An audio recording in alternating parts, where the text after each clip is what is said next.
अच्छा जी, उसके बाद छोटा सा जो टॉपिक है वो वैलेंसी के मतलब है। तो जैसे कि पहले भी जिक्र हुआ है कि वैलेंसी क्या है, combining capacity of an elements या एटम्स की जो है ना वो आपस में मिलने की जो इस्तेकात होती है उसको जो है वो वैलेंसी कहते हैं। अब यहाँ पे जो है ना वैसे तो ये आगे केमिकल बॉन्डिंग का टॉपिक है, लेकिन यहाँ पे थोड़ा सा तारुफ है।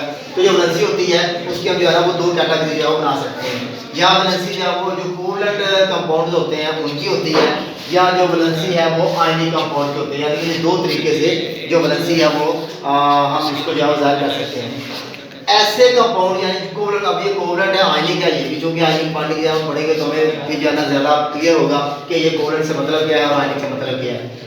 आमतौर पे जो कोवलेंट कंपाउंड होते हैं जैसे कि ये HCl है जिसको हाइड्रोक्लोरिक एसिड भी कहते हैं, ये जो वो पानी का फार्मूला है H2O, ये जो अमोनिया का फार्मूला है NH3।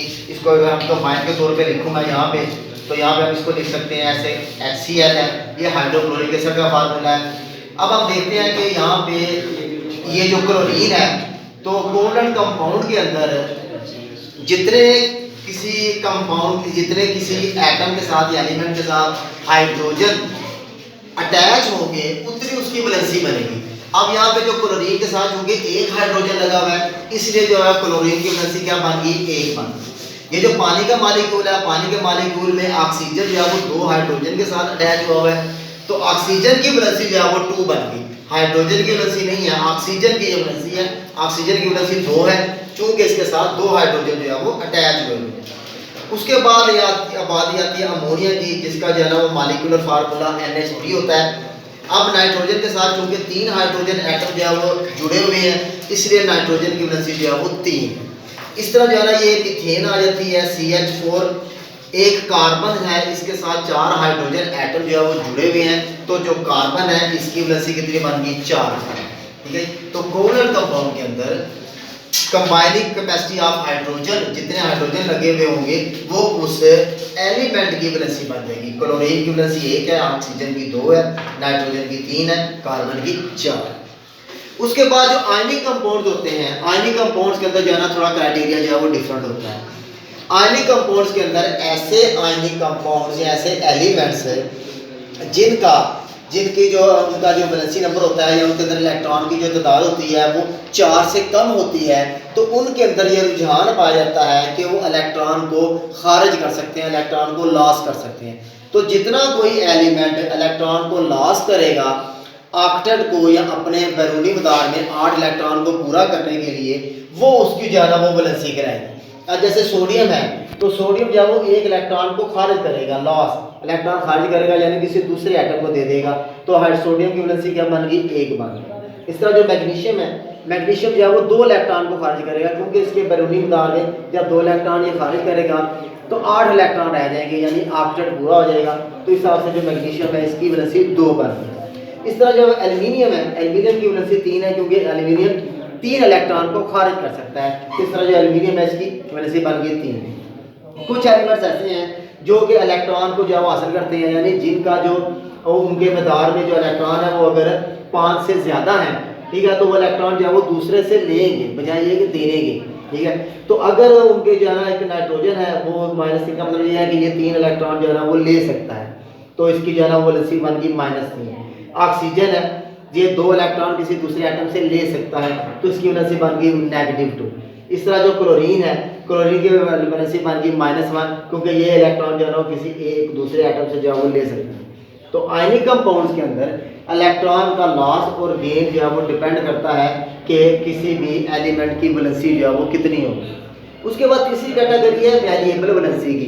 कुछ एलिमेंट्स ऐसे भी होते हैं जिनकी वैलेंसी जो है ना वो वेरिएबल होती है। ठीक है, जैसे कि आयरन है, आयरन की वैलेंसी जो है ना वो +2 भी है और आयरन की वैलेंसी जो है ना वो +3 भी है।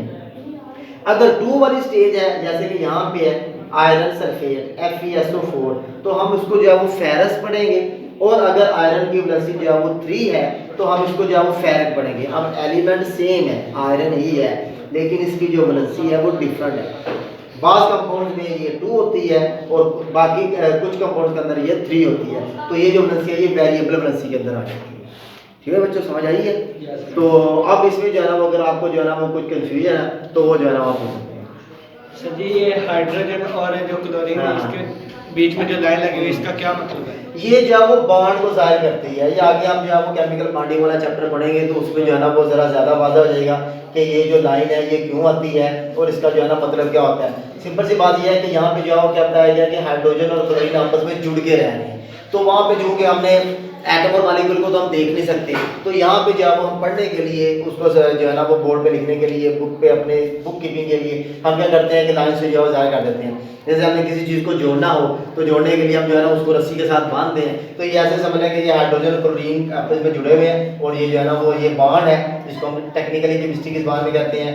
तो जिसकी वजह से ये हाइड्रोजन क्लोरीन दोनों जुड़ के रह रहे हैं, इकट्ठे बैठे हैं, तो वो जो है ना ये बॉन्ड को जो है वो ये लाइन जो है ज़ाहिर करती है। ठीक जी। और ये बुक पे तो वाटर का फार्मूला सही सीधा लिखो, यहाँ पे आपने ये लाइन लगा के नीचे लिखो। हाँ जी, ये इसलिए है कि आगे हम जब केमिकल बॉन्डिंग का चैप्टर पढ़ेंगे ना तो ये सारी चीज़ें उसके अंदर जो है वो वाज़िया जो है वो क्लियर होंगी, क्योंकि यहाँ पे जो है ना वो हमें पता है कि यहाँ आगे हम देखेंगे कि यहाँ पे जो है ना इलेक्ट्रॉनों का जोड़ा पड़ा हुआ है जिसको हम लोन पेयर इलेक्ट्रॉन कहते हैं, यानी ऐसे इलेक्ट्रॉन जिन्होंने बॉन्ड बनाने में हिस्सा नहीं लिया, उनकी वजह से ये जो हाइड्रोजन के एटम है ये जरा साइड से जो है ना वो एक तरफ अपनी की तरफ जो है वो ज़्यादा झुक जाते हैं, तो इसको हम जो है ना वो सीधा नहीं ले सकते, यानी कि ये जो दोनों जो हाइड्रोजन के एटम हैं ये पूरे सीधे नहीं है, यानी इनके दरमियान में जो है ना वो ज़रा डिस्टेंस जो है वो ज़रा कम हो जाएगा, क्यों? लोन पेयर ऑफ इलेक्ट्रॉन की वजह से। इस तरह ये नाइट्रोजन है, इसके ऊपर भी लोन पेयर मौजूद होगा। लोन पेयर का मतलब ये है कि ऐसे इलेक्ट्रॉन जिन्होंने बॉन्ड जो है वो नहीं बनाया, ये जो ऑक्सीजन होती है इसके ऊपर जो है ना वो दो लोन पेयर होते हैं इस तरह करके, तो दो लोन पेयर की वजह से जो है ना ये जो हाइड्रोजन एटम है जरा आपस में आ जाते हैं। क्लोरीन के साथ कोई नहीं है इसलिए सीधा है, नाइट्रोजन में भी है, कार्बन भी नहीं है इसलिए जो है ये क्या है, ये बिल्कुल सीधे। सर ये फार्मूला कहाँ से आया? कौन सा? ये वाला? ये आगे हम जो है ना वो वैलेंसी है, आगे हम जो होगा ना वो वैलेंसी वाला टेबल आएगा कि किसी भी एलिमेंट है उसकी वैलेंसी जो है वो कितनी होती है, तो वो वैलेंसी हम देखेंगे, तो उस वैलेंसी को जब हम कंबाइन करते हैं, आप इसे मिलाते हैं एलिमेंट को लिख के, तो उससे जो है ना ये फार्मूला बनता है। ठीक है, तो ये टॉपिक जो है ना वो अगले उसके अंदर टॉपिक के अंदर जो है ना ये जो कंसेप्ट है ये आपका क्लियर हो जाएगा। सर यहाँ पे प्लस माइनस का क्या मतलब है सर? ये हाँ जी, प्लस का मतलब होता है कि ये जो एलिमेंट है इलेक्ट्रॉन, इसको जो है ना वो इसने एक इलेक्ट्रॉन जो है वो लॉस कर दिया है, तो इसके ऊपर जो है वो +1 चार्ज आ गया। आगे जब हम एटॉमिक स्ट्रक्चर पढ़ेंगे तो हमें स्ट्रक्चर में हम देखेंगे कि एटम के अंदर 3 फंडामेंटल पार्टिकल्स होते हैं, इलेक्ट्रॉन, प्रोटॉन, न्यूट्रॉन। तो ये जो है ना वो जब भी किसी एटम से कोई इलेक्ट्रॉन खारिज होता है, मतलब उसका इलेक्ट्रॉन जो है वो खारिज हो गया, पीछे प्रोटॉन की तादाद जो है वो ज़्यादा हो गई है, प्रोटॉन के ऊपर जो कि प्लस चार्ज होता है इसलिए उसको जो है वो प्लस से शो किया गया।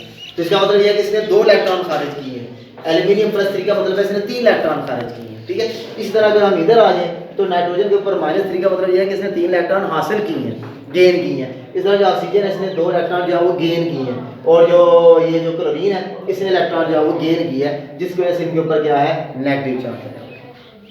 ठीक है, समझ आ गई है? और कोई कन्फ्यूजन? ठीक है, चलो।